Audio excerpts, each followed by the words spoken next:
Hey, everybody, welcome back to another episode of the Your Relationship With podcast. I'm your host, Melissa Snow. We started talking several months ago about some of the things that are going down in the coaching industry. There's a lot happening that is kind of shady, kind of cult-like, kind of unethical, kind of gross, and it's actually been going on for quite some time. People just started talking about it, at least in the space that I'm in, recently in the last few months, and it's still going on, and it's still a really important topic. And my heart is in coaching. I started as an actual coach, coaching actual humans, not business owners.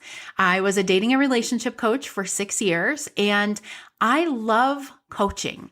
I think that there is so much power in getting coached by a good coach. The whole reason I became a coach was because I met a coach who changed my life. How many times can I say coach in 30 seconds? You guys should be playing a drinking game or something. No, don't, because I'm going to say coach about 1,000 more times. Anyway, my point is, I think that coaching is a great thing. And I also think there's some really gross stuff happening in the coaching industry, and a lot of coaches being put out into the industry or putting themselves out into the industry that are not qualified, that are not equipped to coach, that don't understand the difference between a coach and a therapist. And I think it is getting very dangerous and very bad. But my interview today is on a little bit of a different spin. I am talking to Samantha Siffring about your relationship with being a coach amidst all this criticism of the industry. Because the reality is, just like in most industries, there are really good people doing really good stuff, and there are really shady people doing really shady stuff. And it is important to me that not just the coaches, but also people who may potentially hire a coach understand how to know the difference, and that they don't throw the baby out with the bathwater, that they don't just assume because these shady things are happening that coaching is not a good thing and that hiring a coach isn't the right thing for them, because it very well might be. So this is a really important conversation. It's a really big conversation that we only just dove into on the surface.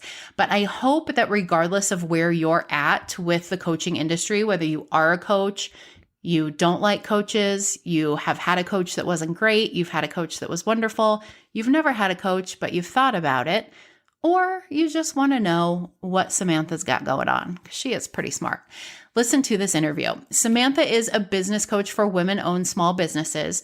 She is also the founder of an operations and marketing agency. She's a mom of 3 kids and 3 pets. She lives in Denver, Colorado, and she loves traveling, reading romance novels, and volunteering. Check out this interview and let me know what you think.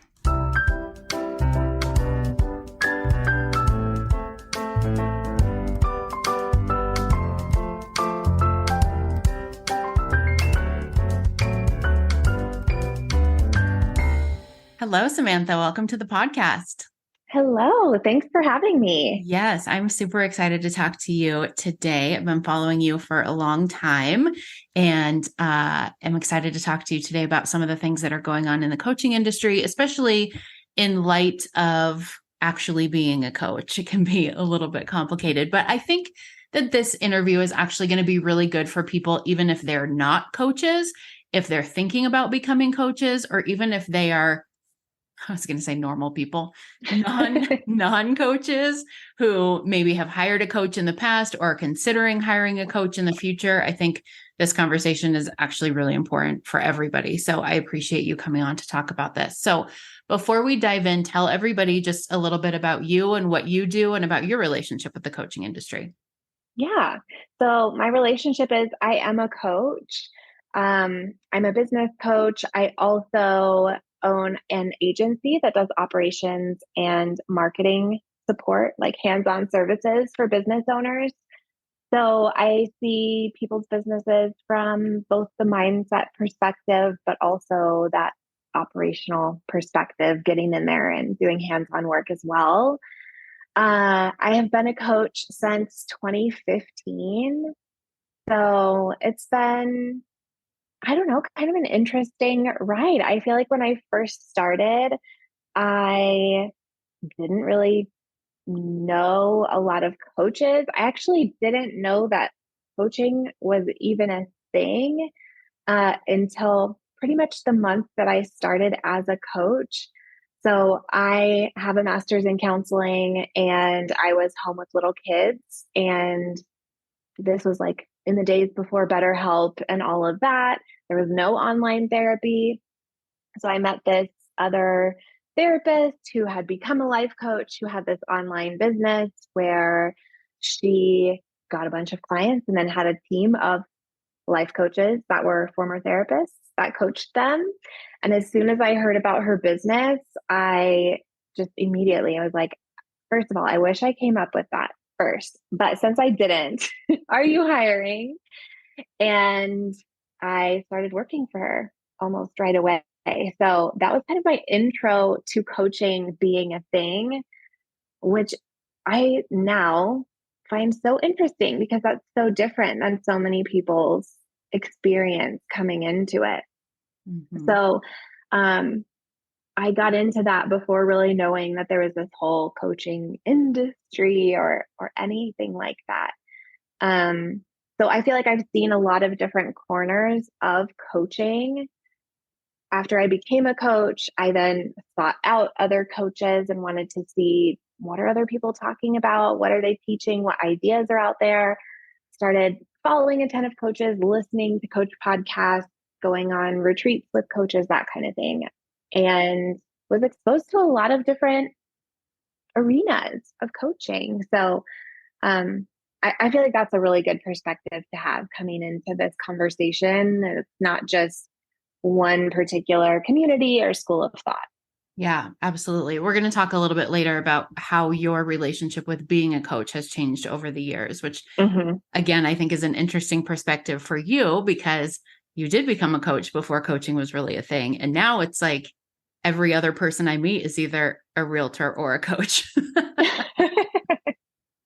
That's not 100% true, but sometimes it feels like that's true. So you've definitely seen, I'm sure, had a lot of transitions and a lot of thoughts and feelings about your own identity as a coach and where the coaching industry is going. So we're going to dive into all that. But let's talk a little bit about what's going on in the coaching industry right now, because I feel like there is a lot of, I don't want to say unrest, but there's a lot of things being talked about in the coaching industry that I feel like haven't been talked about for a while, and maybe are things that were always there. It's just now people are actually starting to talk about them.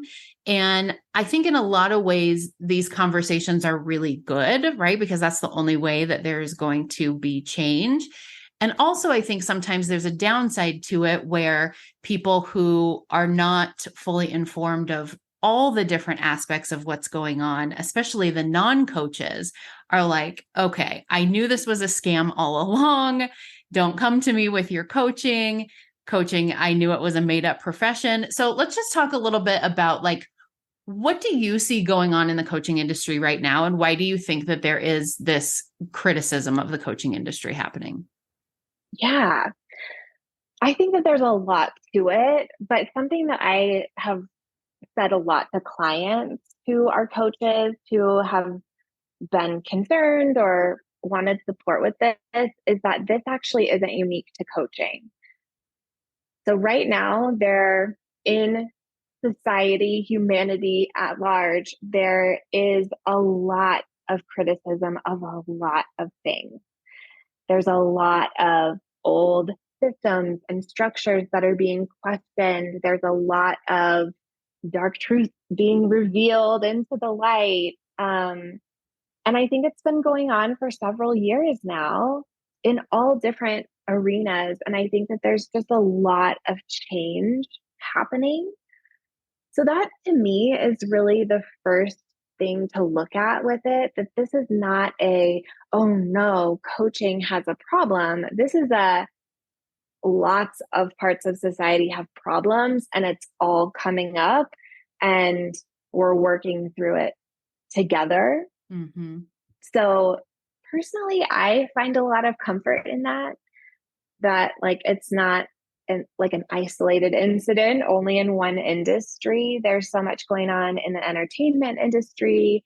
There's so much going on in business in general, in education, like so many different areas. There's so many different things happening. So that's kind of my first thought, is that this is just kind of a larger cultural thing that we're going through. I think part of it as well, I saw a really interesting TikTok recently, and the person was talking about morality, and she was responding to somebody who had commented on one of her prior videos telling her, you shouldn't say the word fuck. And if I have to explain to you why you shouldn't say it, then you have no morals. And her response was that she sees it as there's two different ways to look at morality or approach morality. And one is where that person was coming from, this like top down perspective of like morality comes from authority. They say it's right or wrong, so it's right or wrong. Mm-hmm. And she said, my morality comes from looking at what causes harm. If it causes harm, it's wrong. If it doesn't, it's fine. And the word fuck is not harming someone. It's not a slur. It's not derogatory or an attack. It's being used as an exclamation. It is not causing harm. It is not wrong. I will keep doing it. And I found that fascinating for so many reasons. But I think that part of this that's going on is kind of a cultural shift around right and wrong, and getting away from having these authority figures on a pedestal who can do no wrong, and starting to see like anybody can do harm, and reframing what we think is right or wrong in those terms. Mm-hmm. So I think part of this is related to that. I think that I know in my experience in some coaching communities, there was for sure this like authority top down kind of right or wrong, where you look at somebody who is further along than you, who's more successful than you, and if they're doing it, it must be okay. And it's coming to light now, it's not okay. Mm-hmm. It can cause harm in some cases. So I think that's some of my thoughts on it. Yeah. And I think it gets kind of complicated too, because so many of these things are subjective, right? Like the idea of what's ethical and what's not ethical. What is like constructive criticism versus what is you just being a mean person. And even what is causing harm versus what is not causing harm, right? I mean, there are people who I truly believe think that by convincing someone to take out a second mortgage on their home, or open another credit card, or, spend their inheritance on this expensive coaching package, that I don't think they're doing that to hurt that person. I think in a lot of ways, depending on the person, they believe that is helping that person, right? And then there's other people who see that happening and are like, oh my gosh, that's so toxic, that's unethical, that's manipulative, that's harmful. And so that, I think, is part of why it gets kind of cloudy too, is because a lot of people have a lot of different opinions about what is ethical, especially when it's not coming from the top down, right? Like, we're not living in a world where every single person says what the Bible says is right and wrong is correct. What the government says is right and wrong is correct. What the police say are right is wrong is correct. So there's no like universal truth of any of that. And so I think that makes it complicated too. Yeah, I think it does too. And like the law is the law, but so much of what has been criticized is not necessarily illegal. And ethics is subjective. So you're exactly right. There is so much variation in how people interpret things. And even thinking about like the second mortgage or whatever, so many very successful business owners have stories like this, where it is like, I sold everything I had. I took out all these loans. I used my last dollar, like whatever it is, right? Rags to riches situation in their story. And And that was like the pivotal moment where they started to build whatever it is that they have built. And then there's these stories on the flip side of the person who did that where it didn't work out. And even sometimes they're the same successful person. So many successful people have had bankruptcies in their past. Mm-hmm. So I think sometimes too, it is this like, well, it feels like it's okay if it works out and it's not okay if it didn't. And Mm-hmm. I know I think about things in the coaching world from a much more business coaching perspective because that's the arena that I am in. And, looking at, okay, did the business do what they wanted it to or not? But there's risk inherent in business. And something that has been maybe like a shift for me in thinking about coaching and reframing how I see some things is just really accepting that risk is there. And as the coach, I can't take that away. Like, I think that I tried for so long to be like, how can I make this like totally risk free? And I can't. Mm-hmm. Like, my business isn't risk free either. Right. There's Unless you no can take away guarantees. someone's autonomy and free will and take Right. complete control of them. And even then, there's probably not a guarantee. Yeah. Yeah. Yeah. So anyway, I feel like I have like all of these like mind tangents, but this is all the kind of stuff that I've been processing for the past couple of years. Yeah, it's a big topic. Do you think that part of the problem is that coaching is technically an unregulated industry? Like, do you think having some sort of regulatory body would solve the problem? I don't actually think so, because therapy is regulated and therapists can also cause harm. Mm-hmm. Um, the medical profession, like doctors, surgery, like all of that, that has regulations that can lead to bad outcomes too. And it's not even always the fault of the provider. So I like there's just a lot of nuance to it. I'm not Mm-hmm. necessarily against regulation. I just don't think it solves the problems completely or in the way that we would want it to. Yeah. I think it may solve some of the problems. Like part of what I see and a part of my criticism of the coaching industry is that, I could start Melissa's coaching certification program today and Mm-hmm. it's $10 billion and it takes 5 minutes. And Yeah. thanks for your $10 billion. You're now a certified life coach, right? And now you Yeah. go out and are coaching people. I mean, I don't know who's hiring you, but maybe someone's hiring Mm-hmm. you and you're Yeah. coaching people, but you have no idea what you're doing. You don't know where the line is between what I should coach on and what I should be referring to a therapist. You don't know how to handle when there's some sort of trauma that comes up or, all Mm-hmm. of these different complicated things that I think even I, as a certified coach, wasn't expecting or prepared for. And so Mm-hmm. that's part of my issue is I feel like there's a lot of coaches out there who don't fully know what they're doing and don't have all of the tools and the knowledge that they need in order to be not causing harm, in my opinion. So, Mm-hmm. in that aspect, I do think that some sort of regulation may help that. Mm-hmm. But I definitely agree it's not going to fix all the problems. I mean, even Yeah. we look at like advertising in general, right? It's like we Mm-hmm. love to talk about the coaches that are like, look at my red bottom shoes and me flying, in my private jet and all of these things. And we like to criticize them, but like turn on the TV, right? I mean, it's mascara.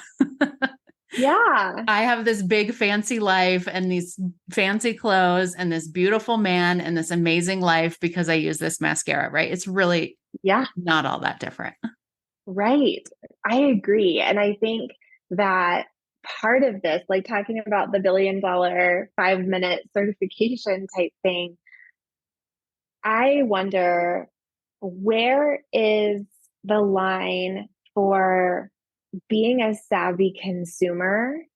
And I think that regulation wise, maybe what part of this is like using the existing regulations around truth in advertising in the coaching industry. I think that there's so many people who are coaches who have no clue about business and marketing, and they learn from people who really truly have no clue about business and marketing outside of coaching. And they then do the things that the more successful person is doing because they think that it's okay to do. And they could literally be breaking the law. Yeah. Um, Existing laws around advertising. So I think it's like a both and, right? Like being more responsible in your marketing and in your advertising, operating within the law as a step one, but also trying to be accurate and honest and communicating what's important that the people need to know about your product and being more savvy as a consumer. I think both things are there Yeah. or And need that's to be great there. advice for any industry, really. Yeah, For sure. I think so. Because I mean, you and I talked about this a little bit before, but I think part of the problem too is in a lot of the coaching spaces, the focus has shifted from how many people can I help to how much money can I make? And that has kind of jacked things up too. Yeah, I think so too. And I think there's so many great things about having a coaching business. I think having your own business in general, if it can be online, there is just so much innate flexibility there. And you are able to have more flexibility in what you make as well. Like it's not like a job where you have a set salary and no matter how you overperform, you still may not get a raise. This is like why I quit every job I ever had because it was like, it doesn't matter if I'm really good at this. I get paid the same. What's the point? Yep. So I think those things are incredible about having a coaching business. And I think there is really great income potential there. But I do think having that as the primary focus and now having people who have come into that as a career because they see income potential has really led to people who are, light on the care for others and heavy on the care for making money. And I can see it for myself in my own business. I was a dating coach for 6 years before I transitioned to business. And I realized not very long ago that after my certification, my main focus became how do I market? How do I make sales? How do I make money? How do I run this business more efficiently? How do I automate? Right? It for 6 years, there was no how do I be a better coach? Mm-hmm. And I think it's really easy to get caught up in that because obviously we are business owners. We do want to make money, right? But I think a lot of times there's a unbalance between us focusing on making more money and being good at sales and marketing. That's another thing too, right? There's a lot of people out there who are good at sales and marketing who aren't necessarily good at coaching, which is also a problem. And so I think that too is another layer of this when the focus is shifted in any business to how do I make more sales as opposed to how do I be better at what I do? How do I provide a better service and product? Yeah. Yeah. And I think that there has to be a balance there because I also see the people who sign up for certification after certification, hoping that if they become a good enough coach, clients will come to them. And that also does not happen. That doesn't work. Yeah. Well, So that's it why I has to think be what you both. do is so smart because you have the mix between the two, right? Like there is definitely a mindset piece of growing your business 100% at any level, whether you're trying to make your first dollar or your first $1 million, that mindset piece is so important. But then there's also strategy involved too. And we have to balance the two for sure. Yeah. Yeah. And something that I've seen in growing the agency is I have had some clients where there comes a point where it's like, this is no longer mindset realm. This is your business cannot grow if you are still trying to do every single thing in the business. Like that is not a mindset solution. That Mm-hmm. is you need more hands in your business Mm-hmm. solution. And the shifts that I have seen in the clients who have come into the agency, and maybe we are the first person that they have in their business aside from themselves. So it's the first time that they're offloading things and delegating things and like totally letting go of their email inbox or their Instagram or whatever their thing is.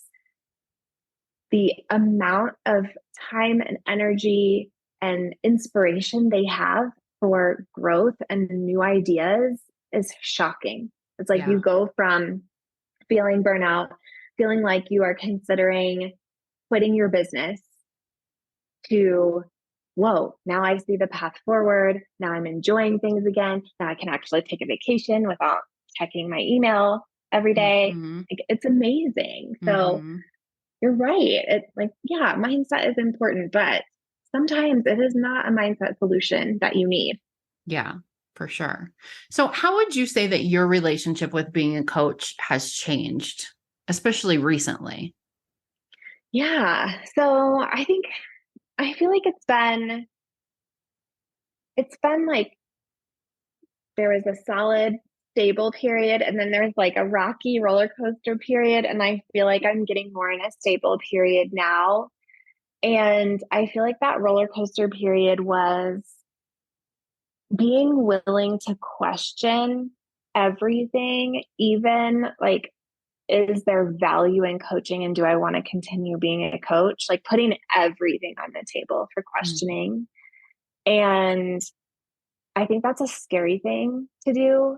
But I really recommend that anyone who's struggling with this be willing to do that.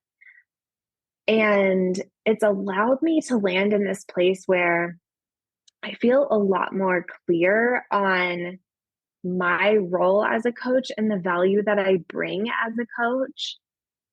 And after the rocky roller coaster period, I feel more confident now offering coaching than I feel like I even did before that, Wow. because I was willing to question that and find the answers for me. Mm-hmm. So I I don't think that I'm in this place where I'm like, coaching is the answer to everything. Obviously, because I was just saying it's not the only solution. But I just can't deny the growth that I see when I work with a client, the results that I see when I work with a client, the results I see in my own self when I do journaling exercises and then feel better, feel more hopeful, feel more inspired, and then take action. And then, oh, look, now my results are better. Like there's just no denying that that is a helpful thing and that that makes a meaningful difference. So I think it was helpful to be like, is there anything here? And then find what is here. Yeah, for sure. And I would imagine most people go through that at some point in their business, especially if you are committed to being an entrepreneur long term. I mean, Mm-hmm. I would imagine there's a lot of people that do it for about a year and are like, this is terrible, right? Because Yeah, it's because not at it is all what you're sometimes. expecting. Not at all. Like Yeah. I got my certification. I was like, okay, great. Who's ready for some coaching? And I was like, Mm-hmm. nobody. Hello. I have to like do something else. But I think, yeah, I do think there's that period as with any relationship, right? This Mm-hmm. happens in our romantic relationships. I remember when my husband and I first moved in together, we'd been dating for 6 years. And I remember laying in bed next to him after we've lived together for like 4 or 5 days and just thinking like, we have made a horrible mistake because I have Mm-hmm. never been so annoyed with you in my entire life as I Yeah. have been for the last 4 days. Right. But there's always this period of like, things are good. And now things are kind of like transitioning Mm-hmm. and growing and maybe, kind of like bumping heads a little bit. And I don't know what we're doing or why we're doing it. And then you work through that space if you're willing to be honest with yourself, with the person or the thing that you're in a relationship with, if you're willing to put it all out on the table and feel the feelings and do the work, then you can get to Yeah. that other side where it's like, okay, it's actually better now than it was before that hard stuff, but that hard stuff kind of just had to be there. And I think that's true in any business. Yeah. Yeah. I think so too. And I think, you know, part of being okay with being a coach and being willing to continue to be a coach for me has been thinking about what do I bring to the table here? Um, I think a lot of the communities that I had been in, not at the very beginning, but you know, later on in my business or more recently in my business was very focused on like mindset only or thoughts only. And that had always kind of been a struggle for me because part of my background also is in marketing and business. And so I knew there's more to it than just how we think. Like how we think is very important. It impacts everything, but there's just more to it.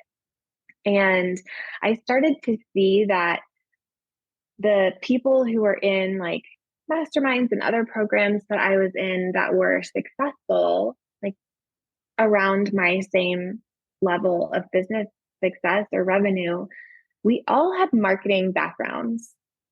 Like we all brought some marketing knowledge to the table. And as soon as I saw that, I was like, okay, so the thought stuff is really helping us because we've got this other knowledge that the marketing or like the marketing stuff that's there that the thought stuff can fuel. Totally. That makes sense. And it makes sense then why people who don't have that experience or knowledge coming in aren't as successful. So that I think reflecting on all of those things has really given me a lot of confidence in teaching actual strategy to my clients, like even coaching clients. So, like, really, I feel like my coaching style has very much become hey, we're here to strategize, we're here to workshop, to come up with the ideas and the plans. And like, we'll start with the goal and then we're going to craft the plan. And then when mindset blocks us from moving forward, that's when we coach on mindset. But that's not like the default coaching. Like Right. most of it is more tactical and like, let's get our hands dirty and get in here. Yeah, that's so smart because coach's favorite line is if you did know, what would the answer be? Right. And sometimes that I get the theory behind that question, but also when we're talking about marketing, when we're talking about sales, when we're talking about business strategy, when we're talking about technology or automation or whatever, it's like, I didn't come in to coaching with any of this, right? Like I was a high school teacher and then I was a paralegal.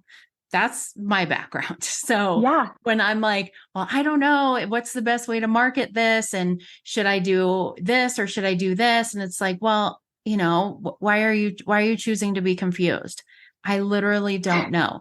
Okay, well, if you did know, what would the answer be? If I did know, I would have a background in marketing, right? Like, there are some things that you just cannot mindset yourself into. Yes, it's so true. I actually like the like what I frame it more as like, what do you think it would take to create that goal? Because I want to see what my clients are coming to the table with. Like, I don't want to be like, okay, here's the strategy. If they already have things that they've tried that didn't work, things that they've tried that they don't like, and they know they don't like it, they've already maybe like done my course or membership, whatever, and learned some of this stuff. I don't want to then be like, I'm going to teach you again. So I like to assess, like, where are you? What do you think it is? And then I'm looking for gaps in this strategy, or things that I just flat out think probably won't work or won't work the way that they want it to. And then we talk about those things. But they're like, I don't need to provide you a strategy because you just like magically know is so goofy. But it worked for me as the client, right? Because I actually did know. Right. It does not work for people. who don't come into it with that knowledge. Yeah. Yeah. And your approach actually is super smart, because I think another layer of the criticism of the coaching industry is this like one size fits all model, Yeah. right? I did it this way. So if you follow exactly like I did it, you'll make $1,000,000 too. Or I got coached this way, or I learned to coach this way and it worked for me. It changed my life. So everybody can get coached that way and it's going to work for them. And yeah, it's just not true. yeah, 100%.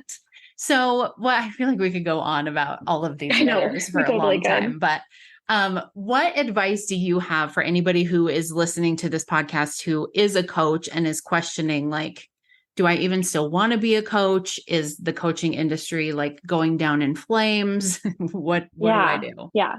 Okay. It's not going down in flames.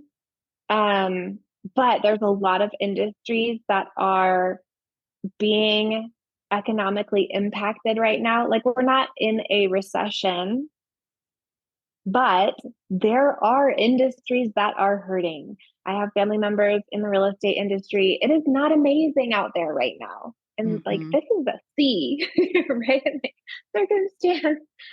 There are some industries that are not in the heyday that they were over the past few years. And coaching is one of them. Mm-hmm. There's certainly people I know, clients I know, who are having a better year this year than years in the past. That is always possible. But across the board, I would say most people are seeing that they're holding steady or they're lower than prior years. So, like, yes, it's not going down in flames, but like, also, this is the reality. And it is one of those moments of like, if you're really committed to this profession being your career, then like, ride it out, figure out how to ride it out, whatever that looks like, as in any business. But like I was saying with my journey with it, be willing to question it. You don't have to be a coach. And I've said this to clients for years. Anytime I had a client who was trying to make coaching work as a business and it just wasn't working, particularly if I kind of had the general vibe of like, I probably would not hire this person, like, they don't seem like super confident or super outgoing, that is only going to make it so much harder to Mm-hmm. sell coaching. People are attracted to buying coaching from you because of you and your personality and your confidence and how you show up in the world. It's just how it works. Marketing coaching. I don't love that about it, but that is part of the reality. So I always have had this perspective. You don't have to be a coach. If it's not working for you, there's so many other businesses that you could have. You don't have to like go get a job. You could have a different type of business and it could be so successful. Like, you could still be able to, have a 6-figure business or whatever, doing a lot of other things based on what skills you bring to the table, things that require a lot less marketing and promotion and being like an influencery type person in the world. Mm-hmm. Totally. What's the saying? Like, don't continue making the same mistake just because you spent a lot of time and money making it. Yes. It's a Yeah, hard truth, but it sometimes is. it's a truth. It is. Yeah. And it's so interesting to me over the years how many people I gave that advice to, and particularly would direct them to consider being a virtual assistant. Like, if you feel Mm-hmm. like, oh, I don't have like graphic design skills or whatever, consider being a virtual assistant because you probably have some experience in your past that lends itself to this. Plus, you've been trying to make this business work for a little while and you've picked up a lot of business stuff too along the Right. way. Like, now you know how to schedule emails and social media and whatever. So I would always encourage people to do that. And in the past year or year and a half was like, wait, I have been giving this advice to everyone. Why am I not doing it too? So that is what encouraged me to move into the agency and launch the agency. And it's been amazing how much faster that business has grown than my coaching business did. I believe it. That's awesome. People just want it. It's so easy to sell. Yeah. Sell something that people already want, and you just have to show up and be like, I offer that, and you have a client. Yeah. It's Not that simple. people don't want coaching, but like, it's less of an obvious thing as like they already know they want social media management or a VA or an OBM or whatever. Yeah. And I think what you said about your own journey earlier is important too, in terms of thinking about like, what is it that I bring to the table? What is it that I bring to the coaching industry that if I stopped coaching would be a disservice to people, right? Like, what is it about you, the way that you approach things, the way that you interact with people, the way that you coach? Yes. What are you bringing to the industry that is contributing something positive to the world? Yes. And if you don't have an answer to that, maybe consider being a virtual assistant. Right. Maybe it's not for you. Or getting a job, right? I mean, let's destigmatize that with entrepreneurs too. Like there is no shame in getting a job. Yes. Having a business is not for everybody. And if you got into coaching or got into online business because you thought this is going to be a way that I can work like 8 to 10 hours a week and make $100K a year or more. No. It's like becoming a teacher just so you can have summers off. Yes. It's like, I promise you those summers off are not worth it. Yes. Yeah, exactly. So I do think that there's some people who bought that dream, and those people should get a job, because a job is going to be so much more contained to the work hours. It's going to be so much more consistent in how much you're getting paid. There's so many benefits to jobs. And then there's people like me who just like, it's not for me, because I will quit. I will find a reason to quit. So I had to make my own job. But I think it is a better fit for a lot of people. And not everyone can be a business owner and have our world still function also, you know? Yeah. So I think you just got to be honest with yourself about where your relationship is at with coaching, where your relationship is at with being a business owner, and then make your decision from that space. And you can also do both. You can have your job and you can coach part-time, and you can then take whatever money you make from the coaching business and then invest it into anything, and then have some like real legit passive income. Right. You're so smart. It's almost like you've been doing this a while. Yeah, we need to think outside the models that we've seen. Yeah, for sure. This is so good. Thank you so much, Samantha, for coming on the podcast and talking about this topic. It's such a big topic. I'm asking you to boil down into like 25 minutes, but I think you brought up a lot of really good, important points for people in any industry really to consider. So I really appreciate your perspective and your wisdom here. Yeah, thanks so much for having me. It was such a fun conversation. This is the stuff that I just get on rants about all the time. So I'm happy to have another outlet for this conversation. Yeah, well, you can come back and rant anytime. If anybody wants to connect with you, if they want to learn more about what you do as a coach, more about what you do in your agency, or they just want to be around you, what's the best way for them to contact you?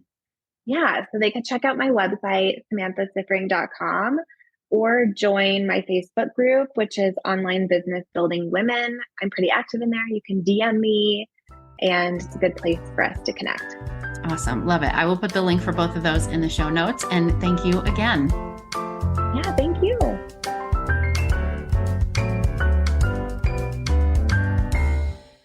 Hey, everybody. Thanks so much for listening to another episode of the Your Relationship With podcast. I would love to know what you thought about today's episode. So click the link in the show notes, follow me on Instagram, and send me a message. I want to hear your thoughts. Whether you're a coach, you are thinking about becoming a coach, you are thinking about hiring a coach, or you have hired a coach. I want to know what you think about what's going on in the coaching industry and what Samantha had to say about it. I would also love to get to know you more in the Powerful Women Rising community. If you want to network and mastermind and share with a group of amazing female entrepreneurs just like you, definitely check out the Powerful Women Rising community. And don't forget to subscribe to this podcast so that you don't miss next week's episode. I will see you there.